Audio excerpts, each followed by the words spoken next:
Guys, okay, is we have an inequality, okay, and we have to solve this. Now, unlike previous questions, like if I gave you a question like this, what most of you would say is, look, you can do this two ways. First way is bring that up the other side and cross multiply. Do you remember that cross multiplication? For those of you that don't remember, I think that might be a couple of you. Is if you had a, let me see, 3x divided by 4, which basically means 3/4 of a number. 3/4 of a number equals, what would be a good thing for 3/4 of a number? 12. 12 is a nice number. Okay? You can do this two ways. First way you can do it is you can bring the 4 up and you get 3x equals 48 because you multiply the 4 by the 12. Then you can divide by 3 and you get equals 48 divided by 3. X equals 16. 3/4 of 16 is 12. That's true. Okay, that's one way of doing it. Another way of doing it would have been like this. 3x over 4 equals 12. And you would say, look, my problem is they don't have the same denominator. So I'm going to multiply top and bottom by 4. I'm going to cancel the 4's. And then you get 3x equals 48. You ended up at exactly the same place. Alright? And then you can say, alright, that's no bother. X equals 16. Is that alright? Now, there's a problem with inequalities, okay? Now, the problem with inequalities is this.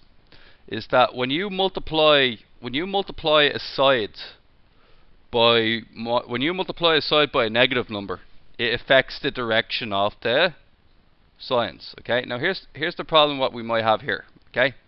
If I had a 5 is bigger than -4.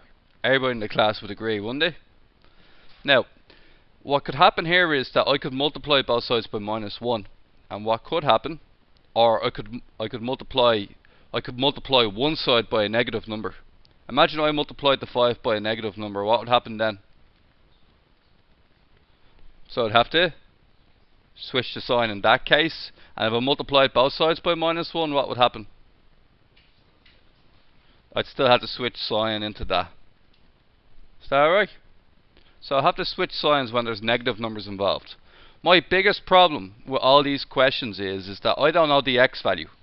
So what I'd need to know here is that if I multiplied both sides by x minus 2, if I said, look, I know how to do this, x minus 2 on the top, x minus 2 on the bottom, I could be affecting the balance of the equation, but it could be a negative number for all I know.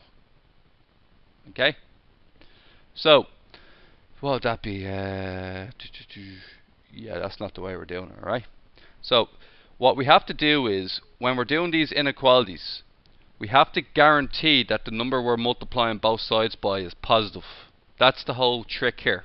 Because if I have 5 is bigger than 4, yeah, just if you don't understand anything until this point, just zone in on this one part and you'll be able to do every question here. Alright? What I'm trying to say is that if I multiply both sides by a positive number, what's guaranteed to happen? Sign stays the same. If I multiply both sides by a positive number. Tell me something. Is this guaranteed to be a positive number? Why is that guaranteed to be a positive number? Whatever it is, whatever the x value is, it doesn't matter. It's a number that's going to be squared. And a squared number is always positive. So to do each and every question here, this is all you got to do. In every single question, you look at the denominator, whether it be this question, or this question. You look at the denominator and you go, okay, I'll tell you what, if I multiply the top and the bottom by that denominator squared, if I multiply both sides by that denominator squared, it cannot affect the balance because I'm multiplying both sides by a positive number. Everybody alright with that? A number squared is guaranteed to be positive. What's -4 squared? 16. What's 4 squared? 16. It's guaranteed to be positive. Okay? Now here's the trick, okay? This x minus 2 can cancel with one of the x minus 2's up there. Because technically speaking, you're technically doing this. You're technically doing x plus 1 multiplied by x minus 2 brackets all over, which technically means two of them can cancel each other, yeah? So what we're technically doing there is we're cancelling this squared with the x minus 2. Okay, because no need to square it out because I'm just going to cancel it anyway. And then I multiply this out and I get x squared minus 2x plus 1x minus 2. On the other side, I get 2 times this thing squared. What's that squared? X minus 2 by... So it's going to be x squared minus 4x plus 4. Multiply it out, guys. And we get x squared minus... Oh, sorry. What's that? Minus 2 plus 1. So x minus 2 less than 2x squared minus 8x plus 8. What next? Send everything over, okay? We'll do it this way. And we get x squared minus 2x squared minus 1x plus 8x minus 2 minus 8 minus x squared plus 7x minus 10. Now, we don't like that, do we? It's an N shaper, so we'll just change it into our very user-friendly U shape. Reverse the sign. So what are we looking for here? We'll solve it first. X minus 5, x minus 2. X equals 5, x equals 2. Is it in the right place? Actually is, I got lucky this time. 2 and 5, okay? Is it meant to be bigger than 0 or smaller than 0? Bigger. That's our U-shaper right there, isn't it? Meant to be bigger than 0. So what do we need to highlight then? That region there, isn't it? And what are the two values for that region? X smaller than 2, x bigger than 5. Okay, so to sum this up all in one really easy to know package, whatever the denominator is, whatever that denominator is, we're going to square it. Okay? And when we square it, we're then going to be guaranteed that we haven't affected the direction of we're not going to affect the direction of the sign. Okay, so we look at question 30 as an example. What should I multiply both sides by? If I multiply by x plus 2, it has to be squared. Why does it have to be squared again? It's guaranteed to be positive. And what do positive numbers, when you multiply by a positive number, when you multiply an inequality by a positive number, what happens to the inequality? Perfect. So what if the question What happens if x is minus 3? That means your denominator is negative. And when you bring up a negative number, it affects the direction. X could be any value. So for all I know, it could be negative. I don't know. Okay. So x is so we're going to multiply x plus 2 squared on one side, and then what about the other side? Okay. And then what can we cancel? Because it was x plus 2, wasn't it? And we're just cancelling that with that. Okay. So now what we have is it's 4x minus 4x squared, yeah. After that, plus 8x minus 1x minus 2 less than, okay, square that out, x plus 2 by x plus 2. It's 2x plus 2x, but that's 4x, yeah, plus 4. Okay, once that's done, what's next after that? So that's 4x squared minus 1x squared. That there is 7x, but then I have to bring out for the 4x, and that's minus 2, and then I bring over the minus 4. We clued in there, guys, yeah? Now what happens next? 3x squared, yeah? Plus 3x. Now, another example would be 9 is bigger than 6, isn't it? If we divide both sides by a positive number, does it affect the balance? 3 is bigger than 2 if we divide both sides by 3. I suggest we divide both sides by 3. And what do we get? S squared plus 1x. Yeah. Then finally, what shape are we looking at there? U shape. We make that U a bit blunter or a bit broader, okay? So we're going to get x minus 2 and x plus 1 equals 0, x equals minus 1, x equals 2. Is that a good graph?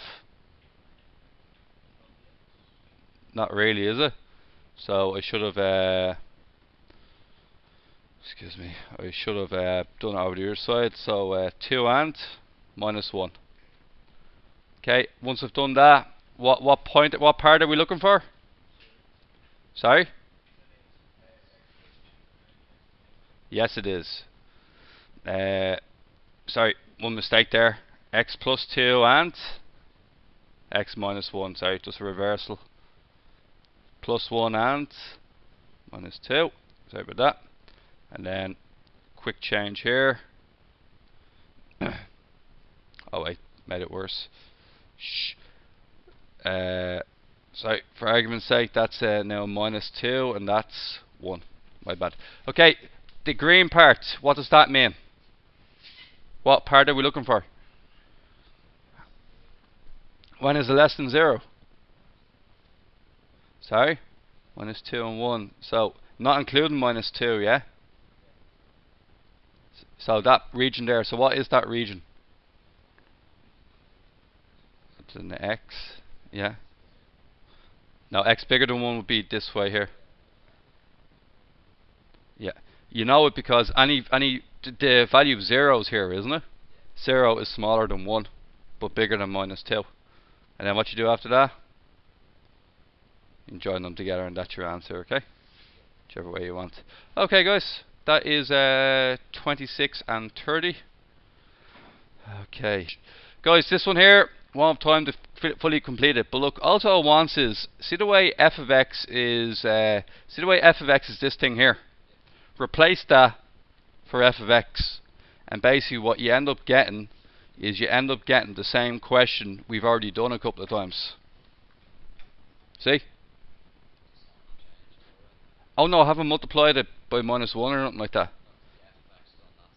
Oh no, see, it's an equals. It's an equals. So f of x is being replaced by something that's exactly the same value. So it's like me saying 4 is smaller than 5, but instead of using 4, I replace 4 with 3 plus 1. I don't have to reverse the sign because I'm replacing it with something of exactly the same value. So it doesn't need to be reversed. So, and then all I have to do to both sides is what, guys? Multiply by squared on both sides and solve the inequality like I did last time. Okay? 39, alright. While 39 looks really difficult, all we have to do is factorize the top into x plus 3, x plus 1. If I multiply that out, I get the same thing as that there. Would you agree with that? Just reference number it. Then reference number the bottom. And what cancels? So, f of x equals this thing here. Then see what it wants me to do next. It wants me to get f of x and put it less than 2. So all I have to write is x plus 3 over x plus 1 less than 2. And then multiply both sides by x plus 1 squared and go again. Okay, so for homework 37, 39, I'll give you 30. And then we'll go for 28 and 30, 28, 29. What page are we on there, guys?